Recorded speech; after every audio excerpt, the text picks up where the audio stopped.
Olá, meus amigos, eu sou o Dr. Guilherme Almeida e estou aqui mais uma vez no Papo Medcode, aquele papo super importante e descontraído sobre temas de grande relevância na medicina. Estou aqui com meu amigo Dr. Áureo do Carmo e hoje nós temos um tema muito interessante no meu ponto de vista. Vamos falar um pouquinho de MBE, medicina baseada em evidências. Tudo bem, Áureo? Tudo ótimo, meu amigo. É um tema que interessa muito a gente também, porque a gente já é de uma geração com mais acesso à informação, né? Essas gerações de futuros médicos, então, mais ainda, né? Mais acesso ainda. E quando a gente tem muita informação, é óbvio que a gente tem uma velocidade de conhecimento maior, mas também vem os problemas, né? Que são as informações ruins, né? E isso, por exemplo, a gente vê no nosso dia a dia nas fake news. Fake news não acontece só no cenário político, acontece muito na saúde também, né? Tratamentos aí milagrosos que na verdade não funcionam, condutas muitas das vezes que são tomadas aí com outros interesses, né? Que não o do bem ao paciente, do bem comum. Então a medicina baseada em evidências é uma ferramenta que ajuda muito na nossa crítica das condutas, de muitas dessas condutas, né? Então, é uma ferramenta que eu particularmente gosto muito, e você certamente também, né? Quem lê artigo científico, na verdade, está procurando evidências para basear a sua prática, é ou não é? É verdade, e eu gostei muito de uma coisa que você falou. Eu acho que você não sabe qual que é. Vou fazer um suspense aqui antes de contar. Você chamou a medicina baseada em evidência de ferramenta. Isso é muito importante. Por quê? Para muitos de nós, né, a medicina baseada em evidência é o que existe. Mas ela não é a única opção. Não. Existem outros modelos, né? Vou citar aqui para você: medicina baseada em evidências, medicina baseada em preferência, medicina compartilhada, de decisão compartilhada com o paciente, medicina baseada em autoridade. Tem vários modelos aí que a gente pode usar, né? E é ferramenta. Ferramenta é o seguinte: cada momento é propício para você utilizar uma técnica. Isso. Se você tem uma sopa para você tomar, qual ferramenta que você vai usar? Colher. Você vai usar garfo? Não. Mas se você tem que cortar uma carne, um bife, você vai usar garfo e faca. Você não vai usar uma colher. Então, assim, uma boa prática da medicina é você saber usar bem e qual momento de você utilizar bem a medicina baseada em evidência. Por coincidência, nós temos aqui um cardiologista e um endocrinologista, que são duas áreas que utilizam demais a medicina baseada em evidência. Mas existem alguns momentos que essa evidência rui, né? Até porque o mundo real é diferente do mundo do guideline, né? Do mundo lá ideal. Eles têm pacientes que são diferentes do paciente que você está atendendo. Então, escutem essa: a ausência de evidência não é evidência de ausência. É, isso aí. Nem sempre algumas coisas têm evidências científicas publicadas em artigos científicos, em estudos duplo cego, randomizados, multicêntricos e etc. Né? Exatamente.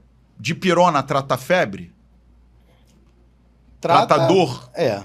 Trata dor. Trata febre também. Trata febre. Paracetamol também hipertermia, trata febre? Sim. Você precisa ler algum paper? Não. Para saber isso? Você precisa saber a porcentagem? Porque na sua prática, isso está escrito em livros desde sempre. E na sua prática você vê claramente. Tem coisas que a medicina, é o que você falou, é uma ferramenta, né? É claro que norteia muitas das nossas condutas, né? Mas não é só ela, né? Medicina não é uma ciência exata, eu sempre falo isso. Então, e cada paciente é uma história, né? Eu, por exemplo, assim, você usa mais do que eu, por exemplo, a farmácia de manipulação. A tua especialidade acaba fazendo você manipular, individualizar uma dose, né, de um hormônio ou de uma substância. Eu uso pouco, uso ainda, né, mas uso pouco. Mas, assim, tem alguns pacientes, eu, por exemplo, no início da carreira, por exemplo, eu tive um paciente que tomava vários medicamentos. E a forma de você tentar melhorar a posologia para ele é manipular e botar tudo em 1 ou 2 comprimidos que ele tome de manhã e de noite. Por quê? Porque era um paciente analfabeto, né? Então, assim, se você desse 3 remédios diferentes para ele, ele não sabe ler. né? Como é que ele vai saber, né? Assim, o remédio não era o mesmo. Ele pegava remédio, por exemplo, na farmácia popular, né? E aí um mês a losartana é um comprimido amarelo, outro mês é branco, entendeu? Então não dá para fazer. Então você acaba adaptando a sua prática para o paciente, né? Claro. Agora, por exemplo, uma situação médica que a medicina baseada em evidência é muito forte, lógico que ela é muito forte em outras situações, mas essa para mim é a mais forte, é protocolos de tratamento, diretrizes, protocolos clínicos e diretrizes terapêuticas. Uhum. Então, por exemplo, você pega lá um protocolo clínico e diretriz terapêutica de insuficiência cardíaca, né? Para você definir se o paciente vai usar beta-bloqueador, se ele vai usar inibidor da E-cobrar, ou se ele vai usar lá um antagonista mineralocorticoide, um espironolactona, existem critérios bem estabelecidos para aquilo. Isso. Né, dentro da insuficiência cardíaca. Para você saber se são medicamentos modificadores de doença, modificadores da mortalidade, você também tem medicina baseada em evidência, artigos científicos randomizados, multicêntricos, duplo cego, com N gigantesco, né? Uhum. Então essa é uma situação que a medicina baseada em evidência é mais forte para mim, né? A decisão terapêutica. Por exemplo, na cardiologia eu falei da insuficiência cardíaca. Na oncologia, vive-se disso. Qual protocolo de quimioterapia determinado aumenta a maior chance de sobrevida, aumenta a maior chance de qualidade de vida daquele paciente? Então, você tem que fazer ensaios clínicos, né, de desafio de diferentes protocolos para você ver qual protocolo que é superior ou inferior. Nisso, para mim, a medicina baseada em evidência é muito clara. Você concorda nisso? Concordo. Mas eu sempre falo que a gente tem que ter também o senso crítico para isso, né? A gente tem que saber ler o artigo, né? Saber interpretar aquele artigo, né? Eu costumo falar isso lá com os internos, né? Com os residentes. A maioria das pessoas pega um artigo, o que ele vai ler? Ele vai ler lá o título do artigo, a introdução e a conclusão, né? O mais importante não é isso, o mais importante é a metodologia. Que a metodologia vai dizer para você se esse artigo, qual cuidado que se tomou com a informação desse artigo. E qual grupo foi selecionado, né, dentro daquele artigo, né, que você vai ver o benefício. Né? E aquilo que você falou, né, o feeling clínico. Né? Eu conto uma história sempre. Tinha um medicamento para emagrecimento que era o Rimonabant. Eu lembro. Que era um antagonista canabinoide. Né? Ele era uma anti-maconha, digamos assim. Aumentava. Né? Então, ao invés de ele aumentar a fome da larica da maconha, ele diminuía. Só que nos trials, ele realmente gerava saciedade, gerava perda de peso. Mas em alguns indivíduos que tinham transtornos psiquiátricos, sobretudo depressão, piorava a depressão, aumentava o risco de suicídio. E aí, quando ele foi para o mercado, as pessoas não tinham esse discernimento e não sabiam avaliar se o paciente tinha depressão, ou avaliar se ele era em risco de depressão. Isso é prescrevendo para todo mundo, o pessoal começou a pular da janela, se suicidar, e aí o medicamento foi retirado do mercado. Aí eu pergunto, a culpa era do medicamento? Né? A culpa é porque o medicamento... A culpa é porque o medicamento é uma ferramenta, e a ferramenta tem que ser utilizada em situações adequadas. Você não vai tomar sopa de garfo, né? Mas aí os médicos não estavam tendo o feeling. Eletrocardiograma em avaliação pré-exercício. As sociedades americanas falam, não pede eletro no pré-exercício, porque médico não sabe ver eletro. Então não adianta você pedir um eletro se não vai saber interpretar o eletro. Não vai saber ver se o paciente tem uma miocardiopatia hipertrófica pelo eletro. Então, se você for um cardiologista, um eletrofisiologista em cardiologia e sabe muito bem de eletro, você pede, mas os outros não tem que pedir. Né? Então, são situações que a medicina baseada em evidência balança, né? Assim, os grandes trials hoje, né, eles são bancados por laboratórios, né? Laboratórios farmacêuticos. Então, até nos grandes trials, você tem que ter cuidado ao ler os grandes. Eu nunca me esqueço de um medicamento que foi muito utilizado em terapia intensiva, na época ali de 2005, 2010, né, que era o Xigris, Xigris. né, usados em Proteína C sepse reativa. grave, em choque séptico, exatamente. Né? Então, assim, era uma febre na época. Eu já cheguei a dar plantão fazendo dois Xigris ao mesmo tempo. Bloqueava a remédio proteína C claríssimo, ativada, caríssimo. não era isso? É, exatamente, bloqueador de proteína C ativada. Então, assim, era um medicamento que os estudos científicos que colocaram ele no mercado mostraram dados que eram dados, assim, que causaram muita... Euforia, né? Num ambiente controlado, num ambiente exatamente. controlado, né? Exatamente, mas assim, foram dados que não foram reproduzidos na prática, né? E que em 4 anos depois, ou 5 anos depois que ele foi lançado, foi retirado do mercado por falta de eficácia. E isso é medicina baseada em evidência, né? A medicina baseada em evidência, ela também tem essas fases avançadas que é a experiência clínica. Exatamente. Isso faz parte do âmbito medicina baseada em evidência, né? A gente está falando em questões de individualização também, né? Isso. Inclusive de avaliação de medicamentos quanto de prescrição, né? Que tem outras coisas da medicina baseada em evidência. Às vezes você tem uma indicação de fazer uma anticoagulação, clara, pela medicina baseada em evidência, mas tem um paciente com risco de sangramento alto. Ou de queda, né? Um idoso com risco de queda. Isso é o meu dia a dia, né? Fibrilação atrial. Todo mundo quer anticoagular. E realmente, na maioria absoluta dos casos, você tem indicação de anticoagulação, né? Para diminuir o risco de AVC.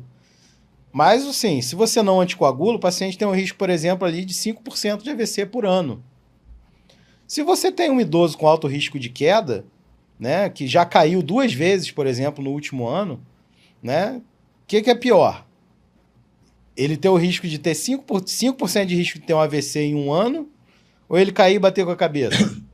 Tomando anticoagulante, entendeu? Então, tudo bem, a gente tem scores hoje para avaliar isso. Tem o avanço da medicina baseada em evidência. Como, por exemplo, as contraindicações a trombolítico. Isso. É um avanço da medicina baseada em evidência. Novas evidências vão sendo geradas. Exatamente. E a medicina baseada em evidência vai crescendo. Entretanto, nós não temos, como eu falei, nós não temos evidências para tudo. Isso. E, às vezes, a ausência de evidência não é evidência de ausência, que não há benefício. Exatamente. Então, ou que não há risco. Tem coisas que assim, são difíceis de serem testadas também e avaliadas e controladas, né? Num ambiente experimental. E tem coisas que a gente vê na nossa prática que funcionam, então por que você não vai usar? Ah, mas não tem nenhum artigo falando sobre isso. Tá bom, mas eu tenho a minha experiência de anos e anos fazendo isso. Que também é a medicina baseada em autoridade. Exatamente. Você é uma autoridade no tema, né? Claro que sim. Tem muita experiência, já viu muitos daqueles pacientes. Exatamente. Né? E você vai fazer uma modificação naquele protocolo visando o tratamento do paciente, o benefício daquele paciente e atender melhor as suas individualidades. É isso aí. Agora, lógico, que assim como a medicina baseada em evidência tem suas críticas, que nós não temos evidência para tudo, né? Nós temos críticas à medicina baseada em autoridade, porque a autoridade não é isenta de falha. Isso. E não é isenta de conflito de interesse. Esse é o maior problema, né? O maior problema é esse, é o conflito de interesse. Porque uma coisa é você exercer a tua autoridade, né? Na escolha de um determinado tratamento que muitas das vezes não tem uma evidência científica, pensando no bem do paciente. Né? Esse paciente que eu dei o exemplo aqui no início do Papo MedCode, que eu manipulei os remédios para dar para ele, ele tomava uma cápsula de manhã e uma cápsula à noite, mas ali tinha o antihipertensivo dele, tinha a simvastatina, eu fazia 2 doses de simvastatina para ele. Uma dose matinal e uma dose noturna, mas era o jeito dele tomar a simvastatina. Né? Tem evidência? Não tem. Teria que fazer à noite, mas aí você Exatamente, fazia de manhã e de noite. Igual aquelas formulações, quando o paciente não engole, né? Não engole comprimido nem cápsula. Você bota. Macera e... Aí você tem outras formas hoje pela manipulação. Tem de você manipulação, fazer essa administração. petzinho, tem várias. Outras coisas, né? E por exemplo, a medicina compartilhada. A medicina compartilhada é quando a evidência não faz diferença. Por exemplo, em pacientes em cuidado paliativo com assistência terminal. Enfim. A evidência, cuidado de fim de vida. Faz diferença. Não. Se um diminui a mortalidade ou se melhora a sobrevida. Você tem que ouvir o paciente, explicar para ele e respeitar a autonomia daquele paciente. Isso é uma forma compartilhada. E dar conforto para ele, é o que importa, né? Então, muitas das vezes a gente vê isso, você obviamente já deve ter visto, né? Doses acima do preconizado, às vezes, de morfina, por exemplo. Né? Dependendo da situação, né? Do tipo de tumor, por exemplo, que o paciente tem. Geralmente isso acontece com cânceres, né? A evidência diz que tem que tratar, mas o paciente não quer ser tratado. Exatamente. E aí? E ele tem autonomia para isso, e ele não está deprimido, nem com déficit cognitivo, ele simplesmente não quer se submeter àquele sofrimento. Ele acha que não vale a pena. Não vale a pena viver mais 2 meses, né? E ter que sofrer 6 meses para isso, né? Com certeza. E isso a gente tem que respeitar, é óbvio. E a medicina baseada em preferência, né? Todos nós temos as nossas preferências por medicamentos, classes terapêuticas, e às vezes, e até por questão de custo, né? No Diabetes Mellitus tem muito isso. Você pega pacientes, por exemplo, cardiopatas, né? Paciente com insuficiência cardíaca compensada, mas que tem diabetes, você tem evidências que os análogos de GLP-1, os injetáveis, e o GIP, né? A terzipatida, o Mounjaro, né? E também os SGLT2, né? As gliflosinas da vida, melhoram a doença cardíaca. Porém, eles têm um custo maior. E aí o paciente não tem dinheiro. Se ele não tem dinheiro, você prescreve a metformina mesmo para ele, que ele vai pegar custo zero. A evidência mostra que esses medicamentos são melhores, mas preferencialmente naquele ambiente de restrição de custo, você vai ter que fazer... Às vezes a gente faz até... muitas das vezes a gente escolhe pelo paciente, né? Por exemplo, na cardiologia a gente tem estudos mostrando, em algumas situações, que alguns antiagregantes plaquetários são mais eficazes do que outros, né? Então, por exemplo, o mais prescrito mundialmente é o ácido acetilsalicílico, a aspirina, né? O AS. O AS... ele, às vezes, ele é menos eficaz do que o Prasugrel, por exemplo. Só que o Prasugrel vai custar lá, sei lá, vamos chutar aqui, uns R$400. E o AS vai custar R$10. E para te dar uma melhoria, vamos dizer assim, que às vezes clinicamente não é tão bom, não é tão significativo assim. Claro. Você vai ver os grandes estudos. O que é estatisticamente significativo nem sempre é clinicamente significativo. Exatamente. Então, assim, por que não usar, por exemplo, um clopidogrel em vez do Prasugrel? Às vezes um medicamento dá de colateral uma anemia com diferença de 1 grama por decilitro de hemoglobina. E dá lá no estudo que é estatisticamente significativo. Mas será que esse 1 de hemoglobina vai ser clinicamente significativo? Não vai. Então, assim, essa igual questão. Né? Outra coisa também o diurético, né? O hidroclorotiazida, que pode piorar a parte metabólica. Pode piorar? Pode, realmente. Mas, geralmente em doses que não são mais feitas, né? De 50 miligramas. Aí muitas das vezes antigamente você fazia 50, né? Hoje 25. Hoje 25 é o máximo, né? Então, agora não, porque hoje já barateou, né? Indapamida, o diurético, que é o melhor. Hidrocloro. Hidrocloro é de graça, mas antigamente se trocava, né? Muitos pacientes usavam indapamida porque tinham menos efeito metabólico, né? Mas assim, a diferença é irrisória. Né? Hemoglobina glicada. Qual é a diferença de ter uma hemoglobina glicada? De 5,3 ou 5,6? Não, e até que você tocou nesse tema hemoglobina glicada, né? Para não falar só de remédio, metaterapêutica. Tem paciente, amigo, que não adianta você querer deixar ele diabético com glicada menor que 7%. O cara tem um monte de problema. O cara não consegue administrar insulina direito. O cara não tem estrutura familiar, não tem estrutura financeira para o tratamento. Às vezes você tem que fazer uma meta menos arrojada. Exatamente. Para diminuir o risco de hipoglicemia, que pode causar problemas agudos. Isso na geriatria é muito comum. E aí você vai ficar buscando meta de medicina baseada em evidência, perseguindo meta de medicina baseada em evidência. Aquilo que eu estou falando, que nós estamos falando desde o início do programa aqui. Né? Todas essas modalidades de medicina, elas servem e se encaixam. Certamente a medicina baseada em evidência é ideal, você ter evidência. Mas no mundo real é diferente do mundo controlado. Exatamente. Né? Eu costumo falar isso também lá na geriatria, né? Não é lindo, né? Dar estatina para todo mundo, aspirina para todo mundo. Perseguindo meta. pega aí esse trial aí, vê quantos pacientes acima de 85 anos tem aí no trial. E é o que a gente vai atender no ambulatório. Exatamente. Entendeu? Então, não dá pra gente generalizar, não dá pra gente querer extrapolar sempre o que tá no guideline. Não é sempre que a gente vai conseguir.